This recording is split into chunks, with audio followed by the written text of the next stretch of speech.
Soroting srengenge mbrongot kang swasana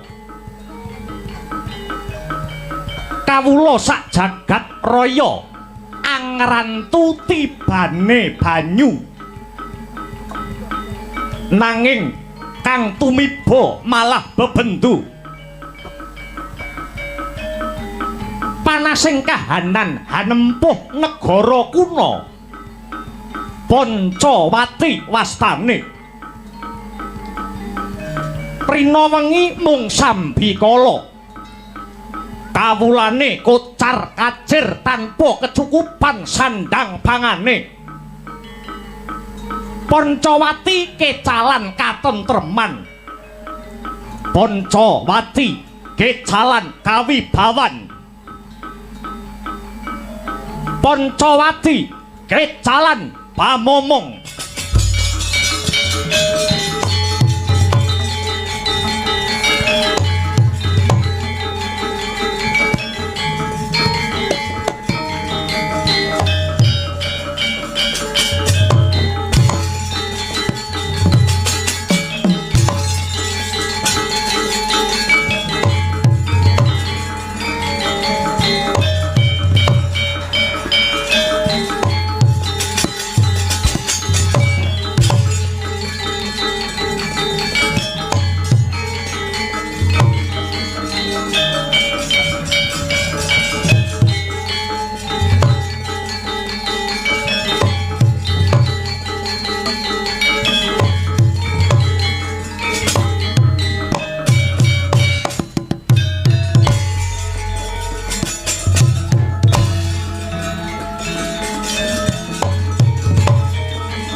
Hangudarit yasra riwut ruwete rawat wawadi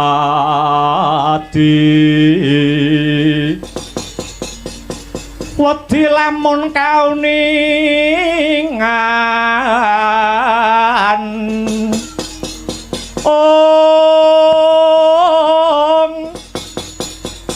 mring sang hambak ngumaladi tan wandi pinardi bloko Katurunan kang hambek juti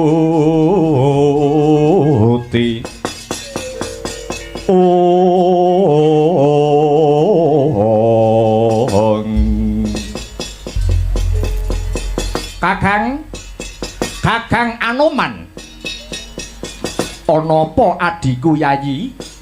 Adiku Yayi sing ndak tresnani Yayi Jaya Anggada. Mapan kebeneran aku bisa sapatemon lan catur netra kelawan jeneng sira Kakang Anoman. Lah banjur karepmu piye Jaya Anggada? Ngene, aku ngerti yen Kakang Senggana kuwi wektu dina iki lagi cinaket kelawan sinuwun Prabu Rama Wijaya. Lah, mula sak mengko Kakang Anoman minangka dadi wakile para prajurit wanara. Aku njaluk marang Kakang Anoman, aku nyuwun marang Kakang Senggana. Muga kaaturna marang sinuwun Prabu Rama Wijaya. Muga kaaturna marang sinuwun Rama Wijaya mbok menawa ta akeh para wanara ingkang padha dadi waranda. Awit saka wengi sing peperangan Sari Kudup Palwaga nalika semono. Perang ing antaraning prajuriting Prabu Dasamuka musuh tanding prajurit Pancawati. Akeh wadyabala wanara sing dadi korban. Akeh randa-randa sing ditinggal kelawan bojone. Ngono kuwi mbok ya digatekke to Kakang Anoman. Gandeng Jaya Anggada iki rumangsa durung cedhak karo Prabu Rama. Mula aku njaluk tulung karo Kakang Anoman. Aku njaluk tulung. Jaya Anggada njaluk tulung apa sing dadi pesambate para kawula cilik iki kaaturna marang sinuwun Prabu Rama. Akeh warga utawa kawula agung ana ing negara Pancawati kang uripe ana sak ngisore garis kemlaratan. Kuwi mau kabeh kudu dadi kawigatene sinuwun Rama amarga sinuwun Prabu Rama kuwi kang nyekel kemudaning Praja Pancawati. Kakang Anoman, Yayi Jaya Anggada, bab apa wae sing dadi kandhane si Adi mengko bakal tak aturke marang resaning sinuwun Prabu Rama. Ya mung tak jaluk ya Di, tak jaluk para kawula padha kanthi linambaran rasa sabar. Iya sabab sinuwun Prabu Rama kuwi ayahane ora mung mikir wong siji ning mikirake para kawula sak praja Pancawati. Upama sing dianggep sinuwun Prabu Rama iki kleru, kemudaning praja babar pisan durung antuk asil, iki sing luput ora kok sinuwun Prabu Rama dhewe. Amarga sinuwun Prabu Rama anggone mranata para kawula sak Pancawati iki ora ijen Yayi, ora dhewe. Nanging uga dibiyantu kelawan para sentananing praja liyane. Mula Yayi, weneh ana ngerti marang kawula Pancawati. Tak jaluk aja waton nyalahke marang Prabu Rama Wijaya wae yo Jaya Anggada. Aku ora nyalahke, ning gelem ora gelem sinuwun Prabu Rama kudu tanggung jawab marang nasibe para kawula sak Pancawati Kakang. Yen Prabu Rama maksih durung bisa ngentas panandhanging para kawula, tegese sinuwun Prabu Rama wis ora patut dadi nalendra ana ing negara Pancawati kene.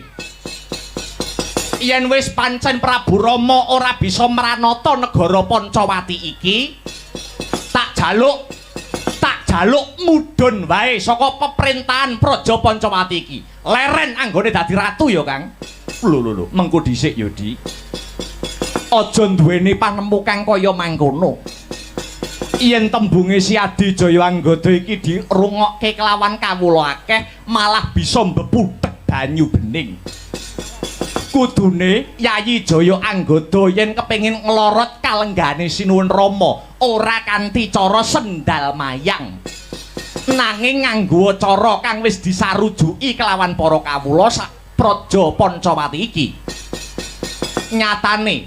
Nyatane yen Sinuwun Rama ora ditresnani karo kawulane, tangeh kelakone bisa dadi ratu nganti ing ripalungguhan iki, Yayi. Kakang, Prabu Rama bisa dadi ratu nganti wektu dina iki ora krana ditresnani kelawan para bebrayan agung. Nanging yo awit kamurkane Sinuwun Rama dhewe nganti ora gelem diganti. Malah aku krungu kabar yen to Prabu Rama kepengin nglanggengke panguasane ana negara Pancawati iki. Mula saiki entuk ora entuk kursi Kanarendran negara Pancawati kudu ditinggal karo Prabu Rama Wijaya ya Kakang. Aja ya Di, aja. Tumindakmu kang kaya mengkene padha karo ngorak-arik marang katentremaning prajamu. Siadi kuwi uga nayaka praja, uga pejabating negara. Kudune melu njaga marang nasib kawilujenganing bangsa. Aja slendro sing dadi rasamu ya Dimas. Ora idep. Jaya anggota ora idep. Yen Sinuwun Rama ora gelem leren anggone dadi ratu, lakon tak jongkeng palenggane. Wah, yen ngono musuh ora ana liya kejaba mung Anoman. Wah, ketandangan dening Jaya anggota kowe.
aduh Bathara Gungkang Ampurwa bumi mugi kaparenga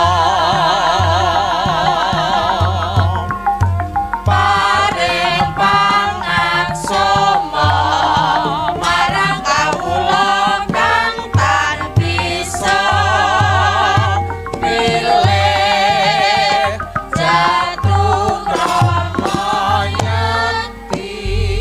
ramayati Yayi Narpati Sugriwa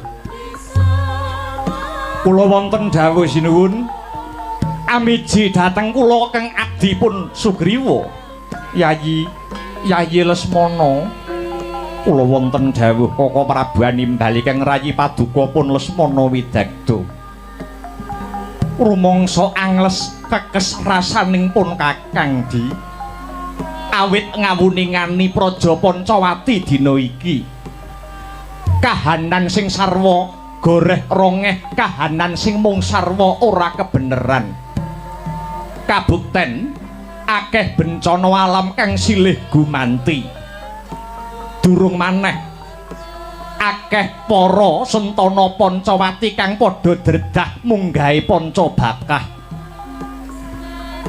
tak ibaratake kaya dene rebut balung kang tanpa sungsum para kawula ing Pancawati siji lan sijine wis ora duweni rasa kapercayan Dimas anane mung Jubriya anane mung Maido Yayi Narpati apa pancen pun Kakang iki wis ora ditresnani kelawan para kawula ing Pancawati yen pancen Rama Wijaya wis ora dadi kekarepaning para kawula ing Pancawati Mara gage Yayi Narpati sira wae kang madeg dadi ratu madeg dadi pimpinan madeg dadi nalendra mapan ana Pancawati kene Yayi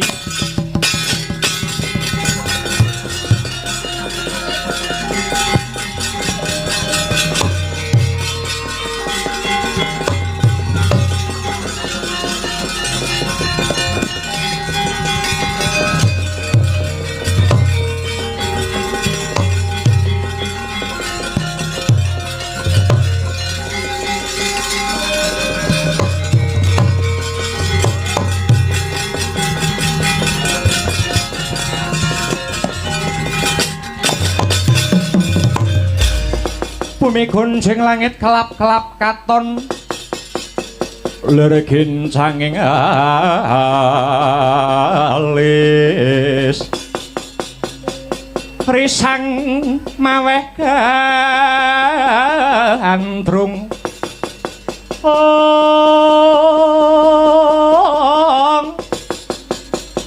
sabarang katulu wegir moyak mahayik saking tias baliwur lumaris agandrung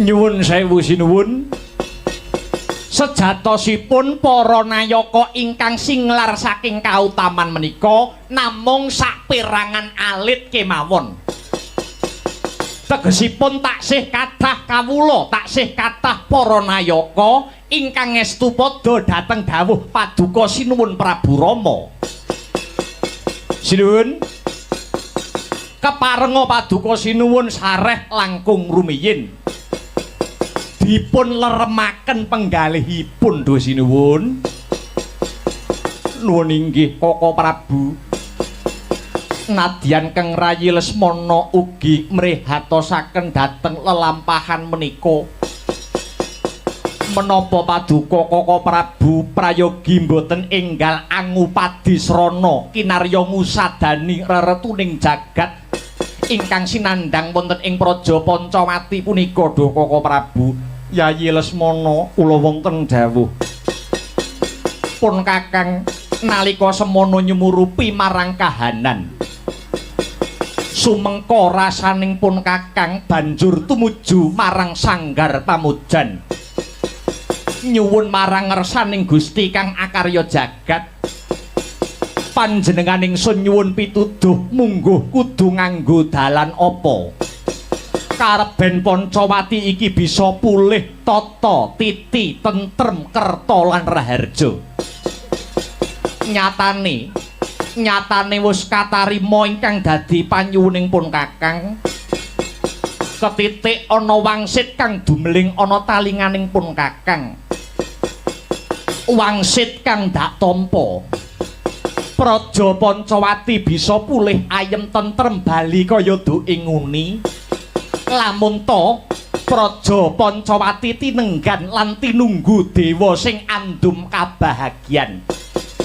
Dene dewa kasebut ora ana liya kejaba mung Bathara Ismaya.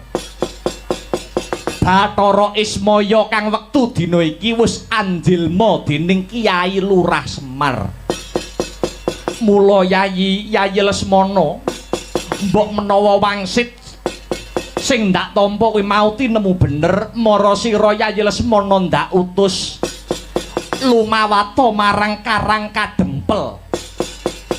Kakang Semar aturana bali marang negara Pancawati murih enggal bali ayem lan tentrem. Praja Pancawati iki ya Yayi Lesmana dadi atur-tur miturut anut sumarah mring Gusti dene Sidi Miwang Utama. Panindak ing praja adil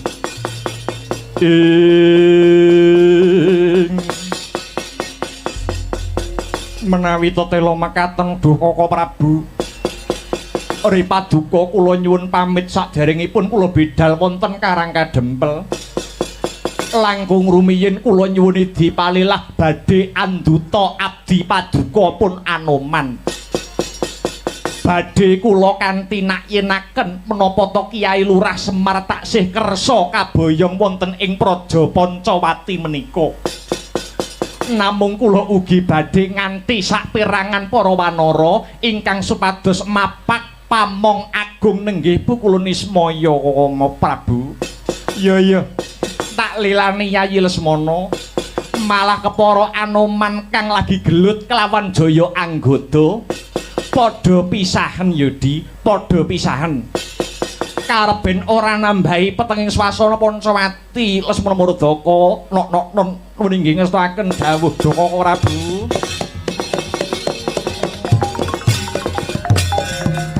Mongko gantining pumawa salami mong awas eling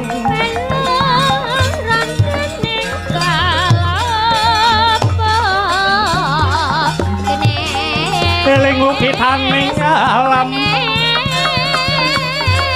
kapiwedyaning dumadi supardi mring sasama sada genes bicarane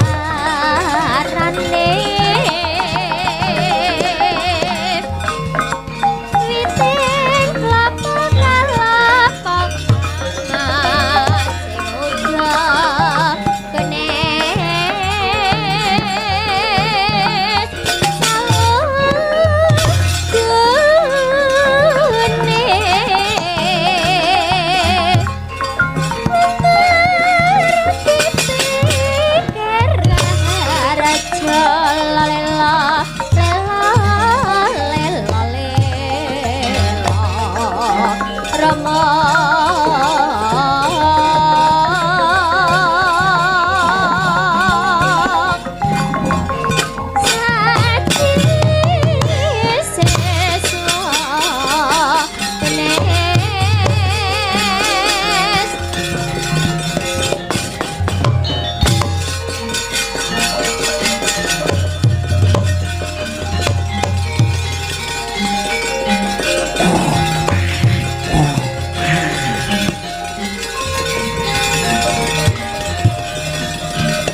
Anoman malumpat sampun prapting witing Nagasari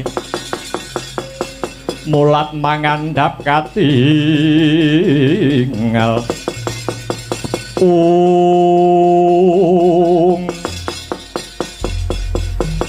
Anoman apa dening Jayawanggada padha lerenana anggonmu padha gelut ngelingana jeneng sira Anoman lan Jayawanggada iku isih tunggal bangsa, tunggal basa lan tunggal negara. Yen to nganti kawula Pancawati padha gelut sakarepe dhewe mendah senenge wong sing padha ora seneng nyawang Pancawati iki kahanane tentrem. Mula aja padha nggugu marang kanepsonmu dhewe. Anoman lan Anggada. Nun inggih nyuwun pangapunten Raden. Aradi kalado anggen kula tumindak punika kala wau Raden Lesmana. Semanten ugi kula nyuwun pangapunten Raden. Iya. Anoman lan Jayawanggada sejatine panjenenganing Sun lan Kakang Prabu Rama iki wis menggalihake kahanane praja Pancawati wektu dina iki. Maneka warna bencana alam kang tumempuh praja Pancawati. Mbok menawa iki minangka dadi pepiling saka Gusti kang nyipta jagat tumrap para kawula sak negara Pancawati klebu jeneng ingsun lan Kaka Prabu Rama Wijaya. Ing kene sira kabeh kudu nengenake ing reh pangibadahmu. Aja nganti godhang nggonmu nindakake apa sing dadi parentahing agama kang wis rinasuk dewi-dewi. Anoman kula wonten dawuh Raden. Manut dawuh pangandikane Kaka Prabu Rama Wijaya. Nalika Prabu Rama manjing ana ing sanggar pamujan, semedi malah dihening nyuwun pituduh ana ngersaning Gusti kang nyipta jagat. Sarana apa kinarya tentreming praja Pancawati iki? Manut pangandikane Kakang Prabu Rama, praja Pancawati bisa bali tentrem kaya duing nguni. Lamun ta praja Pancawati iki tinunggon dewa kang andum kabahagian. Ya kuwi ora ana liya kejaba mung pukulun Bathara Ismaya kang kayata kang wis sira sumurupi dhewe. Bathara Ismaya wektu dina iki manitis marang anggane Kyai Lurah Semar Badranaya. Mula Anoman enggal budhal marang Karang Kadempel. Saperlu mboyong Sang Pamong Agung Kakang Semar Badranaya kapurih bali ana ing praja Pancawati Senggana. Menawi tetela makaten kalilan Anoman nyuwun pamit saha tambahing pangestu badhe tumuju wonten ing padukuhan Karang Kadempel Raden Lesmana Widagda. Lelungsen tak bakali Senggana. Muga-muga praja Pancawati bisa bali tentrem. Satemah arum-arum kang dadi asmane negara Pancawati. Arum-arum gurat mangilir Banjaran Sari. Arum-arum gurat mangilir Banjaran Sari. Arum-arum gurat mangilir Banjaran Sari. Arum-arum gurat mangilir Banjaran Sari.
asor lan ajare purnane kekono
ana sambeting kandha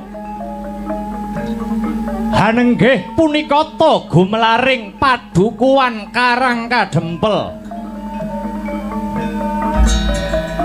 mapan wonten ereng-erenging gunung enggok-enggokane pinager Selaseta selaning sinasap pasir jenar cinampur padas linebur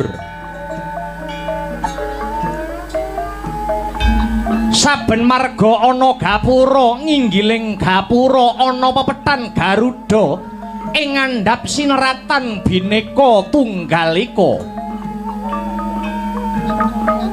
kanan kiringing gapura katancepan gendera kang awarna gula klapa minangka dadi lambang kamardikaning praja kang ambawahi padukuhan Karang Kadempel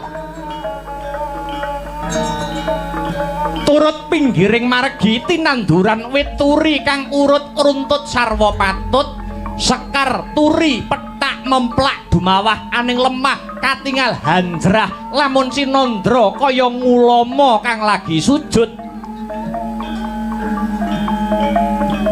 sakiwa tengening marga kang katingal mung gumelaring pategalan tuwin pasabinan aja dumeh mung parigogo yen yekti dahat neng semake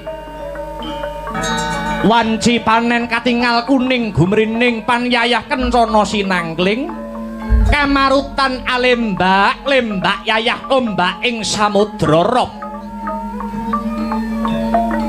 semanten ugi pategalan tan wonten ingkang kuciwa katitik jagung puhung ledung-ledung kacang ijo royo-royo lombok terong robyong-robyong uwi gembili sak kendi-kendi kanan kiringing Karangkitri kataneman jejampi mawarni-warni maweh kasarasaning diri mila kaya wis maton empon-empon sumebar mapan saenggon-enggon nuju Ari Radite Palguna Sang Semar Badranaya nedeng nawung Sungkawa nadyan wis jangkep sanggianing para kawula sak padukuhan bek hambek hamblabar prasasat samudra datanpa tepi parandene dumugi sak mangke Sang Semar dereng hamedhar pangandikan kedadak ing mangke katingal rawuhipun Nalendra ing pringgondani Prabu Anom Gatotkaca mecah marang sepining swasana hasbunallah wa ni'mal wakil nikmal maula wa nikmal nasib monggo Ndara Kok ora ngabari arep rawuh rene lho.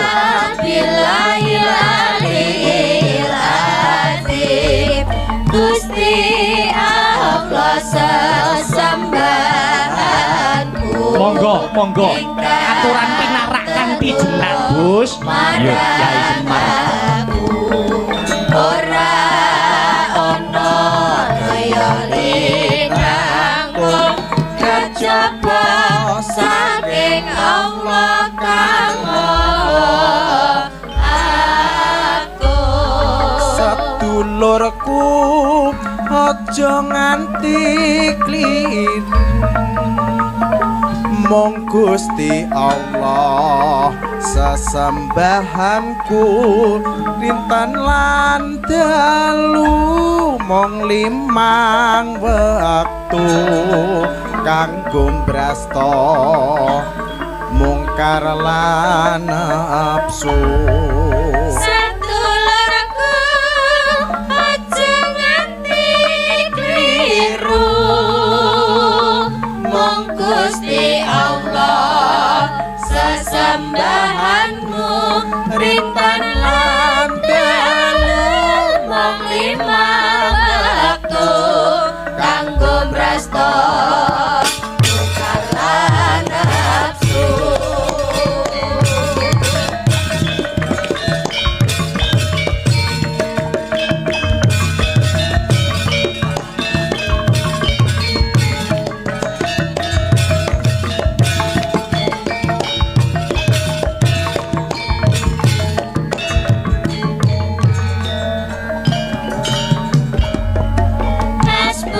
Hasbunallah wa ni'mal wakil, ni'mal maula wa ni'mal nasir. Wala haula wala quwwata illa billahil aliyil azim.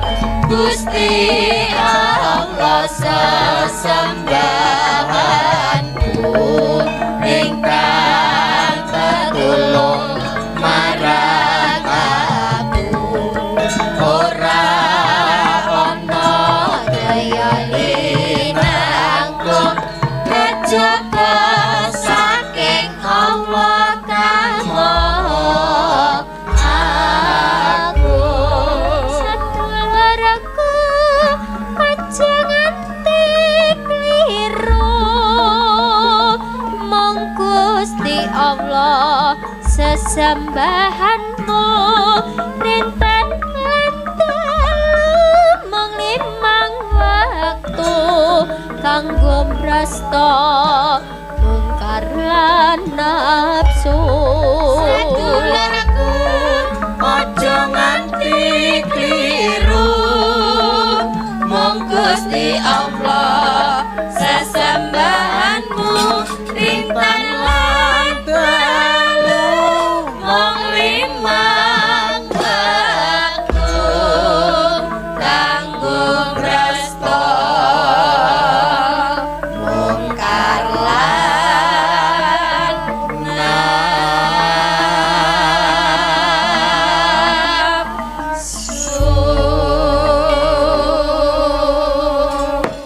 pirata cacahe lintang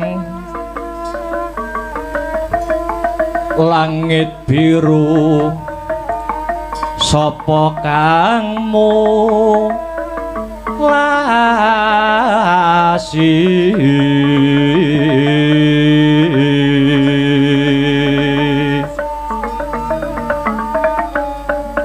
sapa ta kang gawe mehandung sapa ta kang gawe udan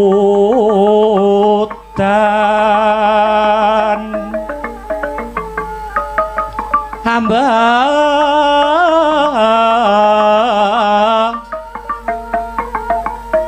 ambekanmu ping pira rinten lan dalu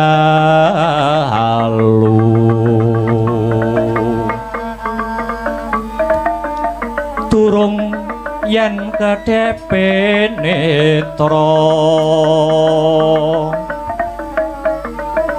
durung yen kedheping netra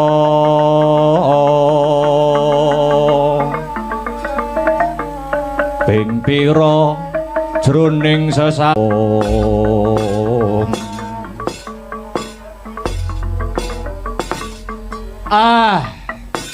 mbegegek ugek sadulita hemel lae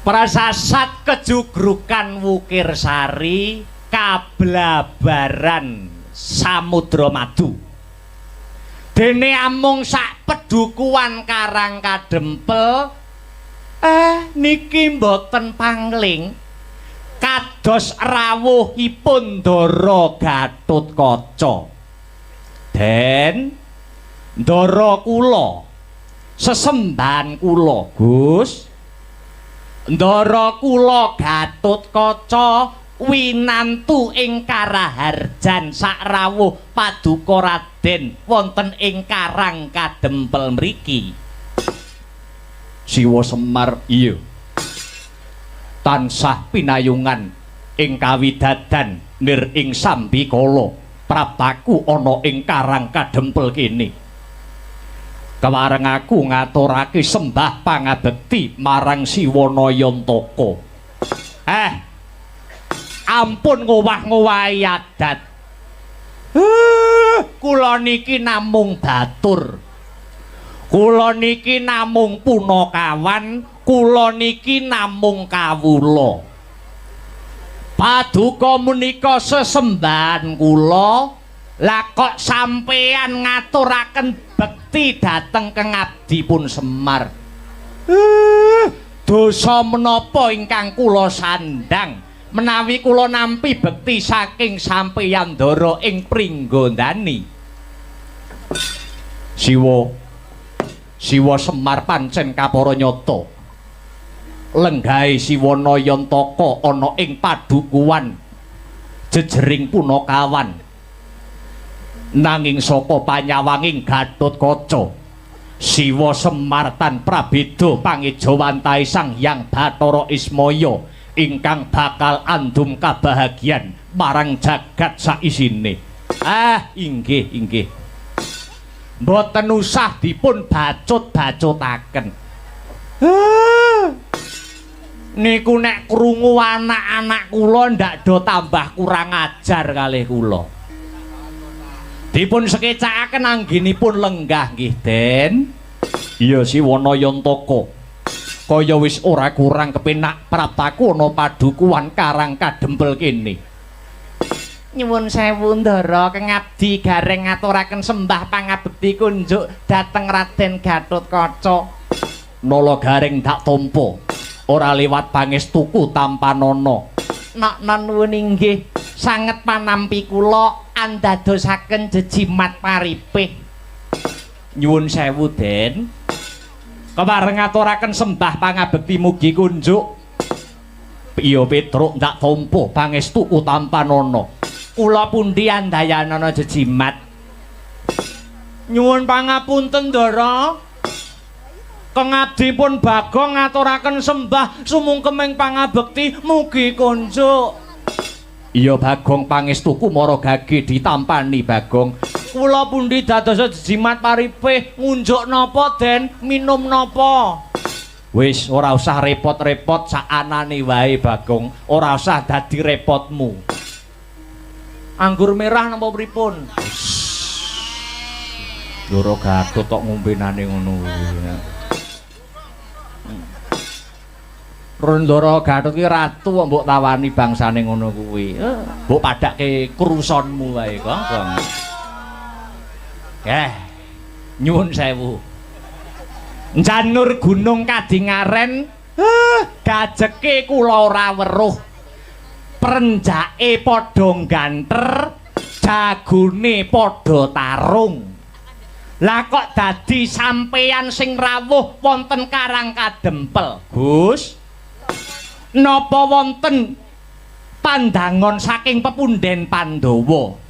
Menapa sampeyan rawuh saking pribadi sampeyan piyambak mugi kepareng kababarna. Upami sampeyan rawuh wonten Karang Kadempel dipun utus dening pepunden Pandhawa ingkang abdi pun Semar ngaturaken kalepatan dosa menapa ingkang kula sandang. Kula mboten badhe silak ning nek rawuh sampeyan badhe maringi ganjaran dhateng Semar terus lelabuhan menapa ingkang sampun kula tindakaken.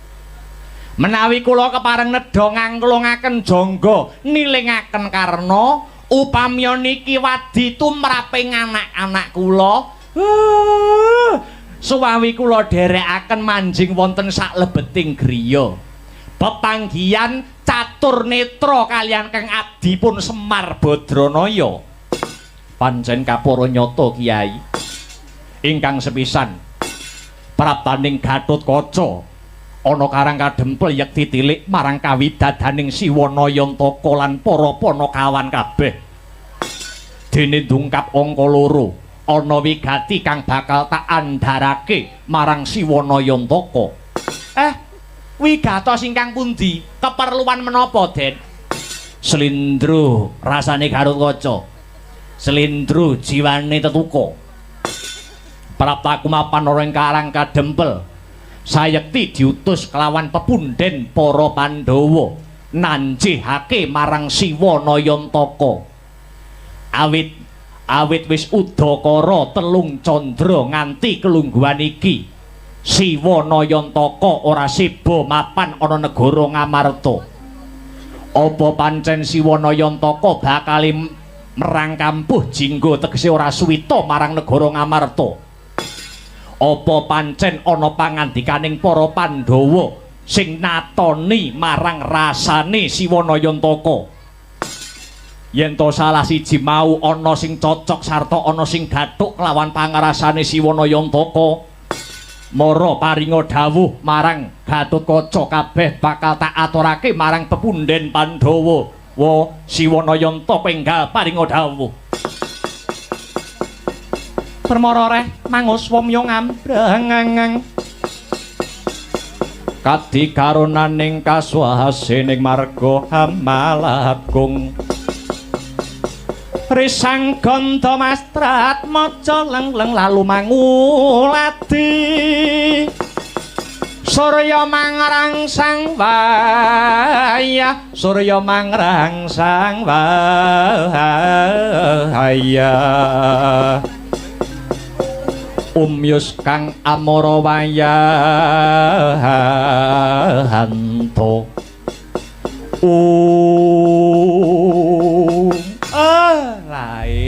lae nyuwun sewu Den, menawi sampeyan paring pangandikan salah sawijining sing sampeyan ngendikake kala wau nyuwun pangapunten.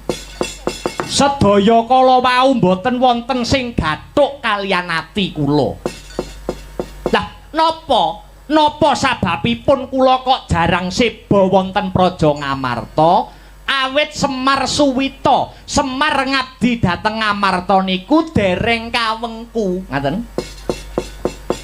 Tegese nek cara basane sakniki, kula niku dereng gadah surat pengesahan, ngaten. Minangka dados abdine para Pandhawa. Dadi kula ngempul bengi niku nggih pocokan ngaten.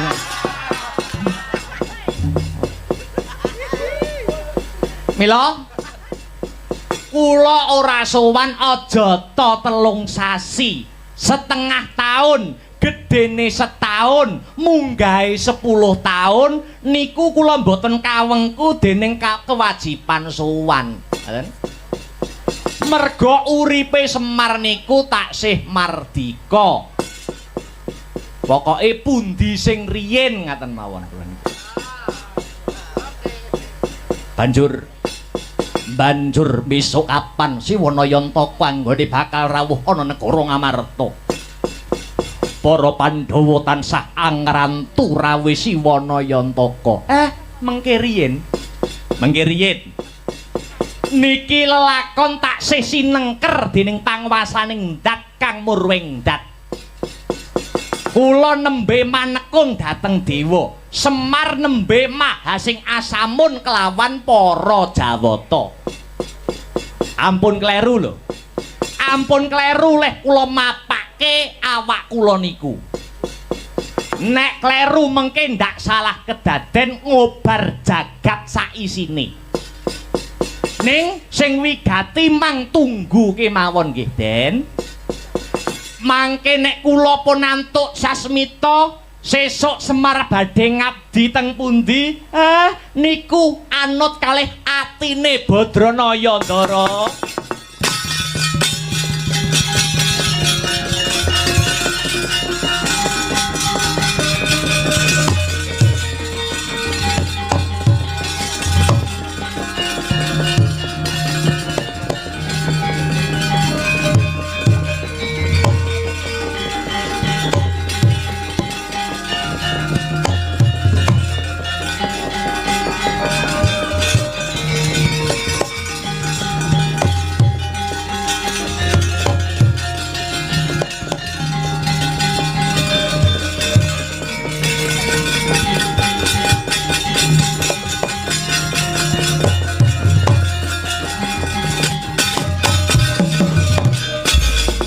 Lagi colawan sabdo horek kang sumewa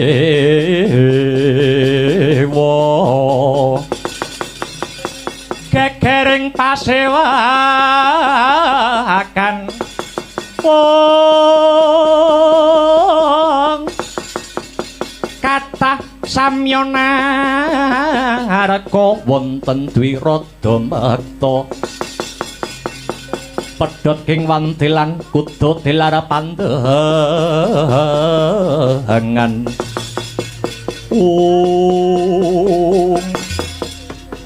tatas titis tetes pangandikaning Ki Lurah Nayantaka nadyaning cipta tumanduk kelawan Raden Gatotkaca parandene sedaya para kawula sak padukan tintrim tumungkuling kisma midhangetaken sabdaning Sang Pamong Agung Ki Lurah Semar Badranaya. Pranyata sinebut pusaka kang bisa kandha jimat kang bisa ngucap rikala semanten. Gegodhongan tan ibas samirana datan lumampah ketadak gedher kawula sak padukuhan. Samya alok ana wanara kusika seta tegese kethek kang ulese putih. Mantun minggah ing pendhawi padukuhan Karang Kadempel. Repepeh pindha sata mungging petarangan cingak kang samya mulat. Damel kaget ingkang sami lenggah. Samya alok, kanca ana daya, minggir, jaluk dalan, kanca, misi.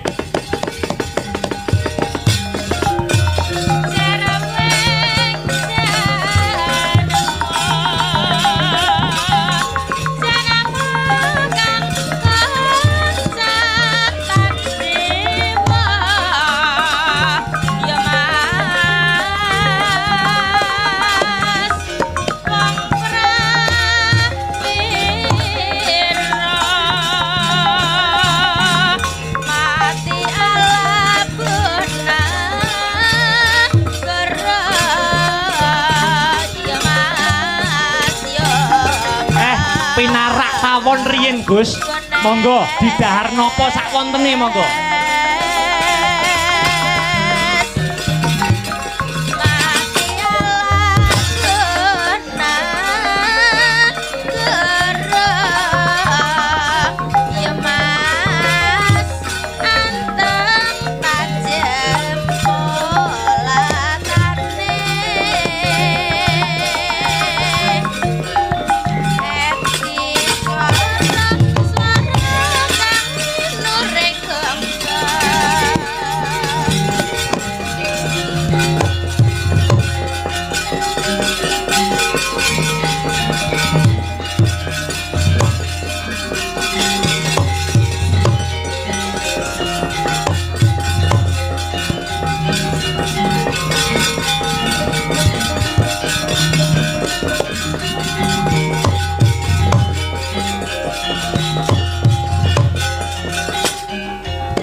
Hanoman malumpat sampun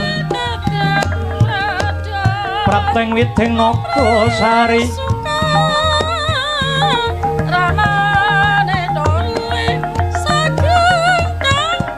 mulat mangandhak tinggal nadya yoga raging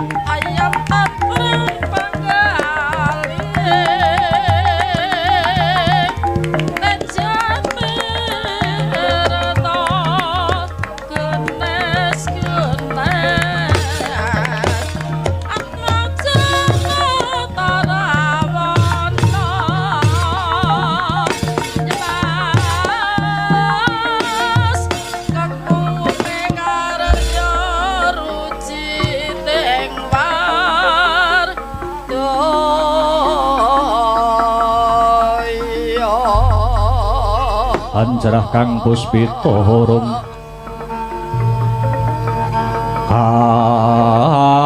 kasiliring samirana mre